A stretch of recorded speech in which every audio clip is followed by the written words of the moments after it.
আইসক্রিমের মধ্যে আপনারা আইসক্রিম দাম মাত্র 10 টাকা, মিনি চকবার আইসক্রিম দাম মাত্র 5 টাকা।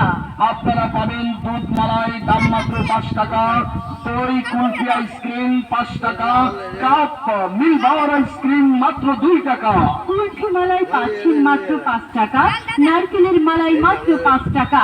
পাচ্ছেন লেমন আইসক্রিম মাত্র 5 টাকা, অরেঞ্জ আইসক্রিম 5 টাকা, টাইগার আইসক্রিম 5 টাকা, আরো পাচ্ছেন তেঁতুল আইসক্রিম মাত্র 5 টাকা, ম্যাঙ্গো আইসক্রিম মাত্র 5 টাকা, ললি নারকেলের আইসক্রিম দাম মাত্র 5 টাকা। চাপা চাপা নারকেল দিয়ে তৈরি আরে পাত্র ভাত, এই যে দেখছি নিজাম কোয়ালিটি আইসক্রিম, সম্পূর্ণ স্বাস্থ্য সুরক্ষা।